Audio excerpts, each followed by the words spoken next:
Have you ever achieved something you really wanted, and just a few days later, you were already thinking about the next thing? That perfect job, the ideal relationship, the dream vacation. Why does none of it seem to be enough? Why do we always want more, even when we have everything we imagined? The philosopher Jean-Paul Sartre had a disturbing answer to this. It's not your fault. It's the human condition itself. We're trapped in an infinite quest that never ends. And today you're going to understand why. Think about the last time you bought something expecting to feel complete. Maybe a new phone, some clothes, an online course. How long did the excitement last? A week? A few days? Soon that feeling of emptiness returned, and you were already looking for the next conquest. This happens to all of us, in all areas of life, at work, in relationships, in personal goals. It's as if there's a hole inside us that nothing can truly fill. Sartre dedicated his life to understanding this phenomenon, and what he discovered will change the way you see your own existence. Before we dive deep into this question, you need to know who the man behind these ideas was. Jean-Paul Sartre was born in France in 1905 and lived through the most turbulent moments of the 20th century. He experienced 2 world wars, saw Nazism rise and fall, participated in the French Resistance. All this experience shaped his philosophy. Sartre didn't just sit around thinking about abstract concepts. He wanted to understand real life, the life that all of us live every day. And it was by observing the people around him that he came to a radical conclusion. Human beings are fundamentally different from all other things that exist. A rock is simply a rock. A tree is simply a tree. But a human being is never simply what they are. We're always becoming, always changing, always wanting to be something else. And that's exactly where the problem lies. Sartre made a distinction that seems complicated at first, but explains everything. He divided existence into 2 types. First, there's what he called being in itself. This is the way things exist. A chair exists completely. It is what it is. It has no doubts about itself. It doesn't think about becoming something else. It's simply there, solid, complete, satisfied with itself.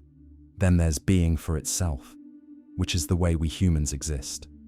And here's the cruel difference. We're never complete. Our consciousness is like a void that looks at itself. When you think about who you are, you're no longer that person, because you're the person who's thinking about that person. Confusing? Let me explain better. When you say you're angry, you're no longer just angry. You're someone who realizes they're angry, and that changes everything. This ability to observe yourself, to be conscious of yourself, is what makes us human. But it's also what makes us eternally dissatisfied. This consciousness we have basically functions as a lack. Imagine a broken glass. There's a piece missing there, right? You look and realize that something should be there, but it's not. Our consciousness is exactly like that. Except the difference is that the missing piece never existed. It's not that we lost something, it's that we were born incomplete. Sartre said that consciousness is a nothingness that pursues being. We are a void that desperately tries to fill itself. And every desire you feel, every wish to have, do, or be something, comes from this fundamental lack. When you want that car, it's not the car itself you desire. You desire the feeling of completeness that you imagine the car will bring. When you want recognition at work, it's not just the promotion, it's the feeling of finally being someone complete, important, defined. But here's the problem. You can get the car, the promotion, the relationship, and the lack remains there. Why? Because it's not accidental, it's structural. It's part of what it means to be human. Now comes the part that might sound strange. But stay with me. Sartre had a provocative theory. Every human desire, deep down, is the desire to be God. Not necessarily in the religious sense, but in the philosophical sense. What would God be? A being that exists completely, that doesn't need anything else, that is both conscious and perfect.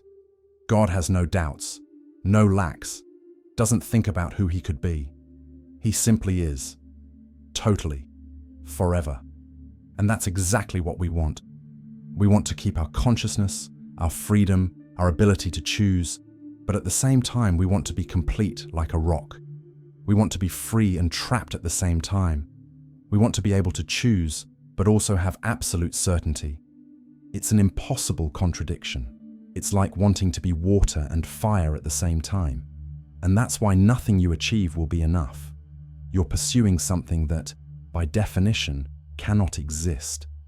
Each achievement should bring us closer to this state of completeness, but it doesn't, because the goal is impossible from the start.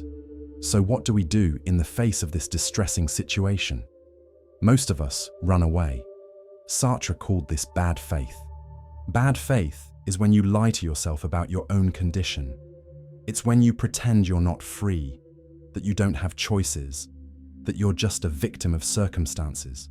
Have you ever heard someone say they can't change because they were born shy, or that they're stuck in a horrible job because they have no option? That's bad faith.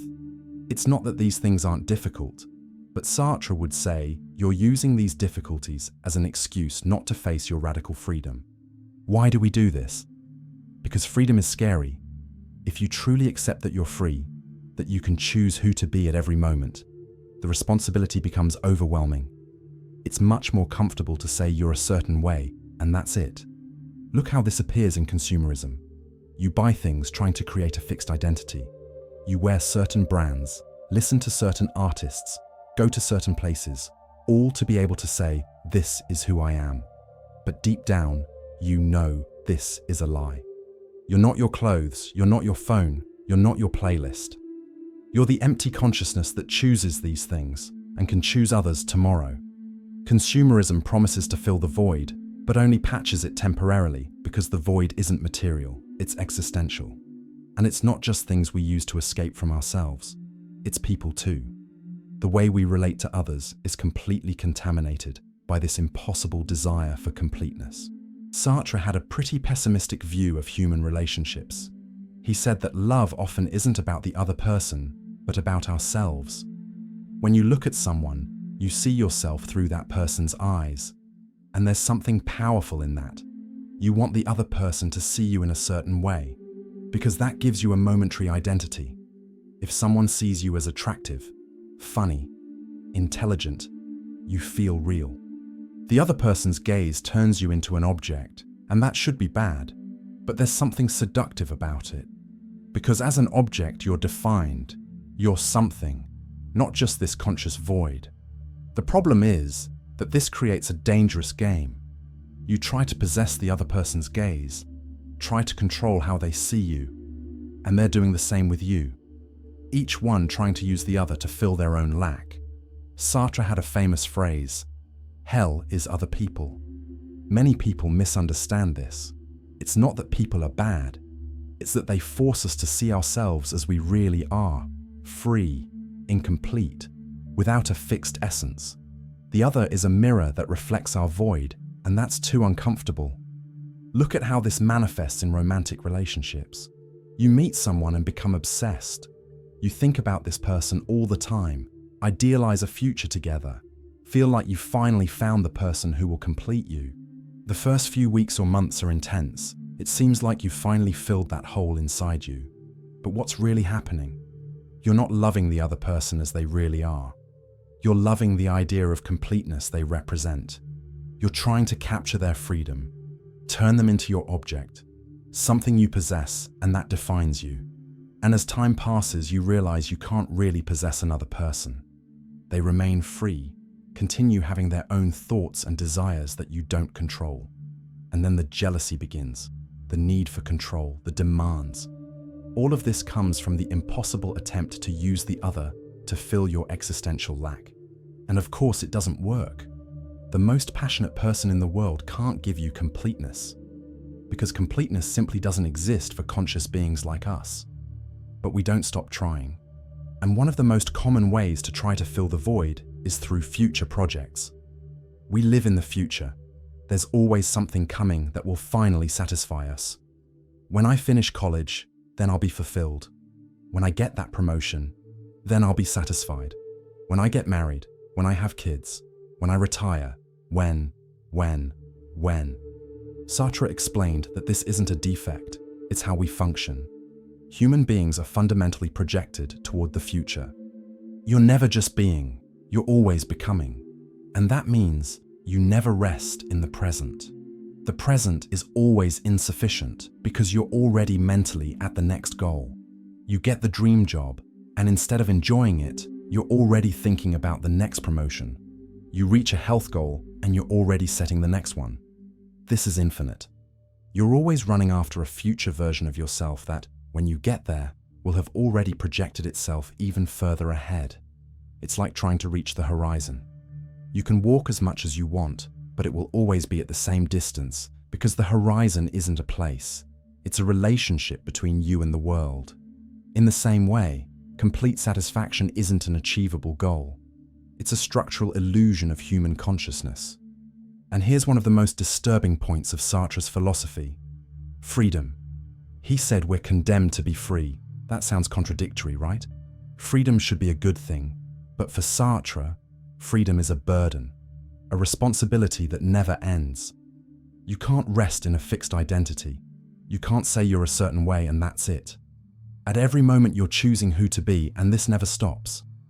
Even when you decide not to choose, that's already a choice.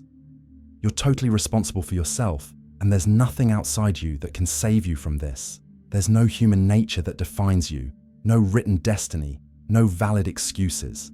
You're free, and that's terrifying. That's why we spend our lives trying to escape this freedom. We hide in social roles, in routines, in borrowed identities. We say we're just an employee, just a parent, just someone from a certain city or culture. But Sartre would say you're always beyond these roles. You're the consciousness that can, at any moment, choose differently. And it's exactly because of this that desire is infinite. Because as long as you're free, you can never rest in anything. There will always be another possibility, another path, another version of yourself. Radical freedom guarantees perpetual dissatisfaction. And with all this freedom comes anguish. Sartre made a point of differentiating existential anguish from common fear or anxiety. Fear is when you're afraid of something specific: a dog, a test, an illness. Existential anguish is different. It's the feeling you have when you realize there's no solid ground beneath your feet, that you're constantly creating yourself without guarantees, without an instruction manual, without a safety net. It's the vertigo of absolute freedom. Sartre gave an interesting example. Imagine you're at the edge of a cliff. You might feel fear of falling, of slipping, of an accident, but you might also feel anguish when you realize you could simply jump. Nobody's holding you back, nothing stops you, just you and your choice. This ever-present possibility of doing anything, including destroying yourself, is anguishing. And we live with this anguish all the time, even when we don't realize it. Every project, every desire, every achievement is also an escape from this anguish.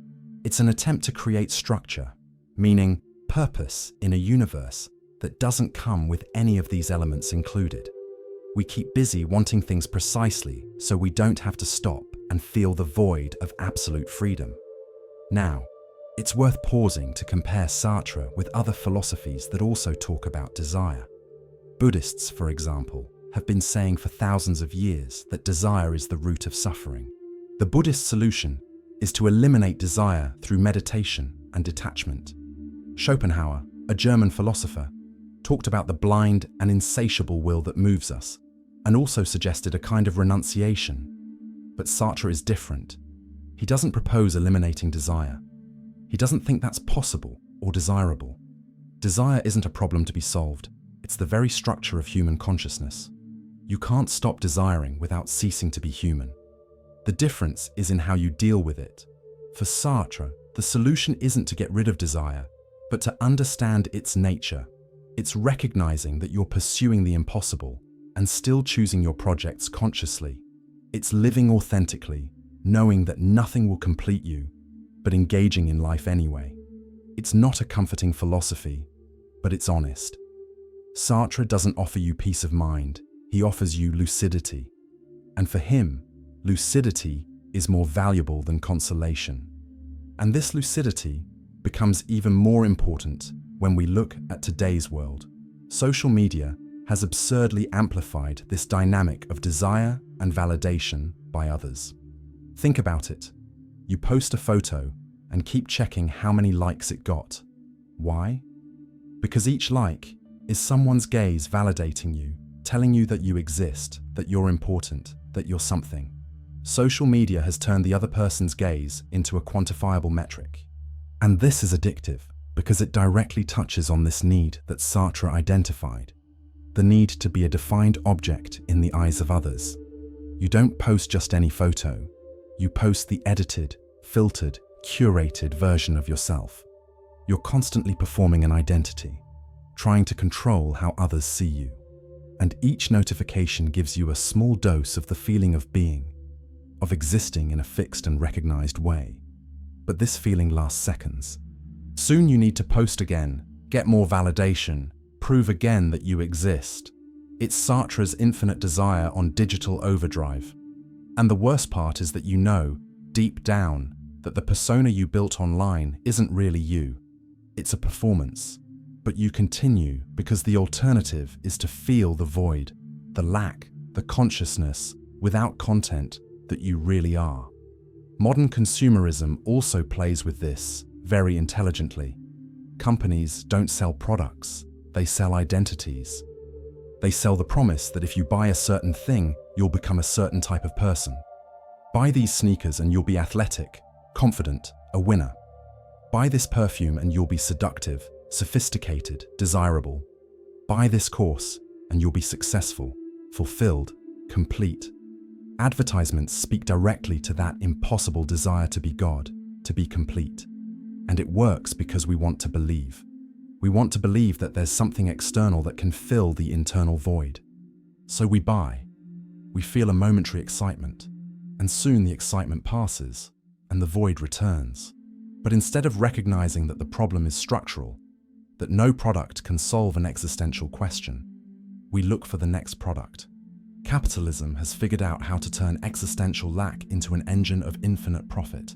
Every ad is a promise of completeness, and every purchase is a disappointment that generates the need for a new purchase. It's a cycle that doesn't stop because the problem it claims to solve can't be solved by buying things. And this brings us to a difficult question. So, is it possible to be happy? If desire is infinite, if nothing completes us, if we're condemned to perpetual dissatisfaction, what's the point? Sartre wasn't optimistic in the traditional sense. He didn't say everything will work out, that you just need to think positive, that there's an easy path to happiness. But he also wasn't nihilistic. He didn't think nothing matters. Sartre's answer goes through authenticity. Living authentically means recognizing your condition without running from it. It means accepting that you're free, that you're responsible for your choices, that nothing will save you from yourself. And then, from this lucid recognition, choosing your projects and values. Not because they'll complete you, you already know they won't, but because you decide they're important. You love someone not because that person will fill your void, but because you choose to love. You work at something not because it will finally leave you satisfied, but because you decide that work is worthwhile. Happiness, if we can call it that, doesn't come from the satisfaction of desire, but from the authenticity of choice. It comes from looking at your life and recognizing your decisions as yours, without excuses, without bad faith, without blaming anyone. But accepting all this is difficult. It's much easier to continue in the race, continue believing that the next goal will finally satisfy you. It's easier to live on autopilot, following what everyone does, avoiding thinking too deeply. Sartre knew this. He knew that most people would spend their lives in bad faith, running from their own freedom and responsibility. And he didn't judge this too harshly. He understood that facing existential reality is heavy, but he also thought it was worth it.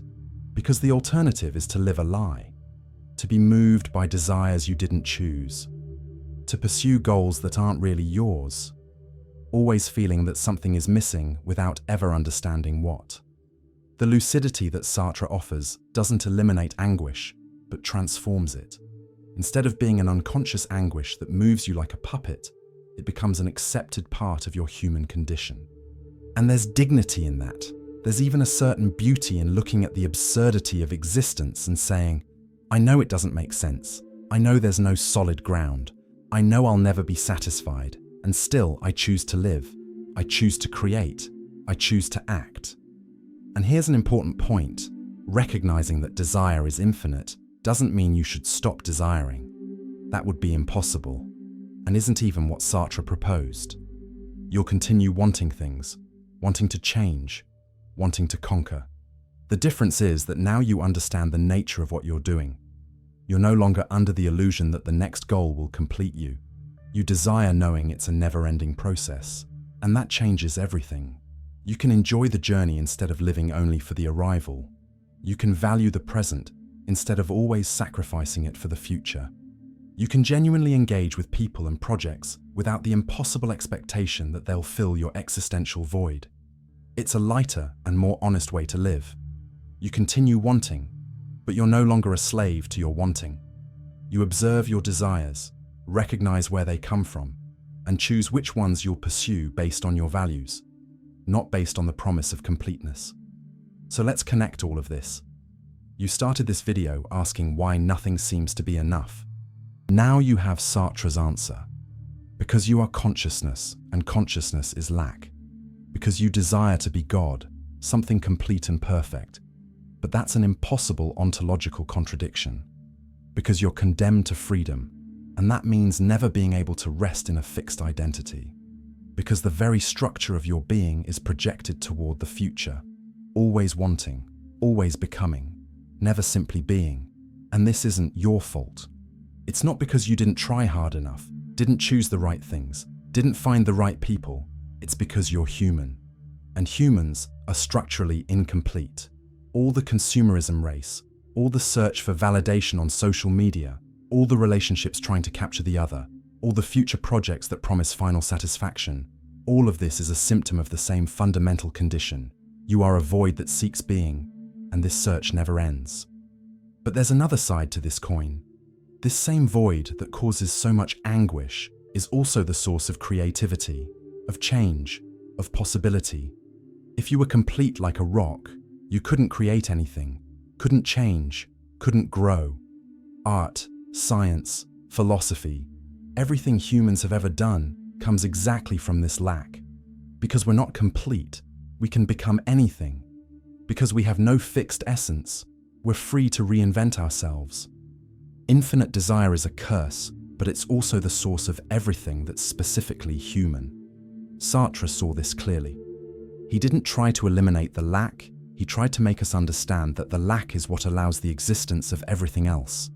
Without lack, without consciousness, without freedom, you would just be a thing among things. But you're not.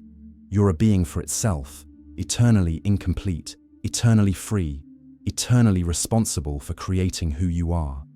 The question then isn't how to eliminate infinite desire, but how to live well with it. And Sartre's answer is clear: through authenticity and lucidity. Authenticity means assuming your freedom and your choices without hiding in excuses. It means recognizing that you're the author of your life, for better or worse. Lucidity means understanding your condition without illusions. It means knowing you're pursuing the impossible and choosing your projects anyway. Not because they'll save you, but because you decide they have value. And there's something liberating in that. When you stop expecting something external to complete you, you can finally engage with the world genuinely. You can love without the suffocating need to possess. You can work without the anguish that you need to arrive somewhere final. You can create without the expectation that your work will define you forever. You become more present because you're no longer living only for an illusory future of complete satisfaction. Think about how this applies to your concrete life. Are you in a job that doesn't satisfy you? Instead of just waiting for the next opportunity that will finally fulfill you, you can recognize that no job will fulfill you completely, and then consciously decide what you want to do. Maybe you stay where you are because you have valid practical reasons, but now without the resentment of thinking you're being prevented from something. Or maybe you change, but knowing that the change isn't a magic solution, it's just another choice you're making freely. Are you in a complicated relationship? Instead of expecting the other person to finally complete you or understand you totally, you can accept that this will never happen, and then decide if you want to build something with this person anyway, with all the limitations inherent to two free beings trying to connect.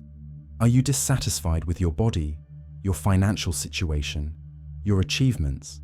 Instead of living in the future where everything will finally be resolved, you can recognize that this future is an illusion and start making decisions in the present based on what you value, not on what you think will complete you. And look, none of this is easy. Sartre never promised ease. He offered truth. And the truth is hard. You're alone, you're free, you're responsible, and nothing will save you from this condition. But also, you can choose, you can create, you can give meaning to your existence, even knowing that this meaning doesn't come ready-made. There's dignity in this struggle. There's beauty in looking at the void and saying, I know you're there. I know I'll never fill you completely, but I'll live anyway. I'll create anyway. I'll love anyway. Not because I'm sure it will work, but because I choose to make this my project. And maybe, just maybe, satisfaction isn't in the arrival, but in the conscious journey. Not in finally becoming something complete, but in accepting incompleteness and creating something beautiful anyway. Sartre died in 1980, but his ideas have never been more relevant. We live in a world that constantly bombards us with promises of completeness. Buy this, do that, be like this, and you'll finally be happy. Social media has amplified our need for validation. Consumerism has turned our existential void into a market opportunity. And all of us feel that tiredness of always running after something, always dissatisfied, always wanting more. But now you know why. And knowing why is already halfway to dealing with it differently. You don't need to blame yourself anymore for the constant dissatisfaction. It's not your fault. It's the human condition. And you also don't need to believe anymore in the empty promises that the next goal will finally complete you. You can see through them.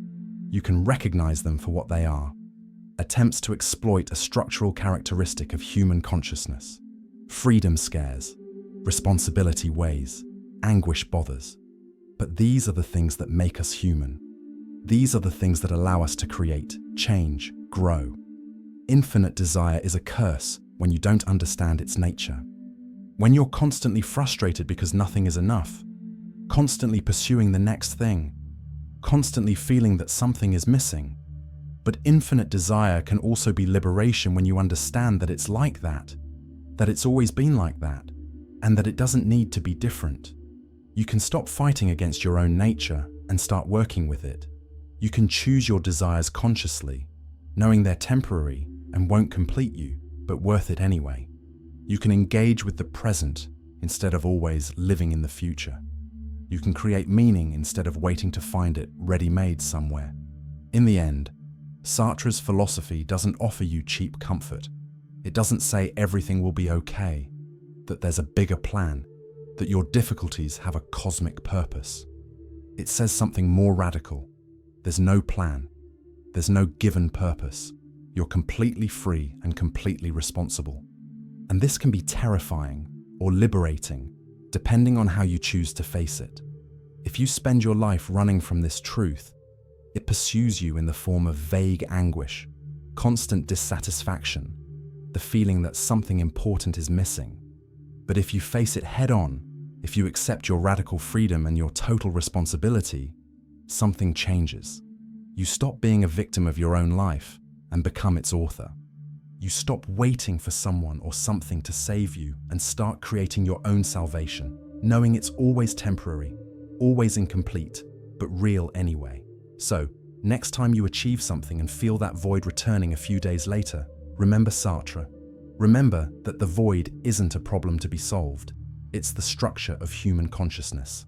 Remember that you're pursuing the impossible desire to be God, and that you can choose to stop this pursuit and start living authentically. Remember that nothing will be enough, and that this isn't a tragedy. It's the condition that allows everything else. The art you love, the science you admire, the relationships you value. Everything exists because humans are incomplete and eternally seeking. If we were complete, We wouldn't do anything. We'd be rocks. And you're not a rock. You're consciousness, freedom, infinite possibility. You're the animal that perceives its own void, and even so, insists on creating, loving, meaning. And there's something deeply beautiful in that. The curse of infinite desire is also your greatest gift. It's the price of consciousness, the cost of freedom, the structure of human possibility. Sartre didn't try to console us from this condition. He tried to make us understand it, accept it, and live authentically within it. And maybe that's exactly what we need to hear in a world that constantly sells us the illusion of completeness. No, you'll never be complete. No, nothing will be enough. No, that next goal won't satisfy you forever, but you're free to choose your goals anyway. Free to create meaning where there is none. Free to love knowing you're imperfect. Free to build something beautiful on top of the void. And this freedom, with all the anguish it brings, is what makes human life unique and valuable. If this video made you think differently about your own desires and dissatisfactions, if it helped you understand a little better why we live in this infinite race, leave your like down below. This really helps the channel grow and reach more people who are also trying to understand the human condition. And subscribe to the channel because there's still a lot of important philosophy for us to explore together. Sartre opened a door today, but there are many other thinkers who looked at these same questions from different angles, and we're going to talk about all of them. See you in the next video.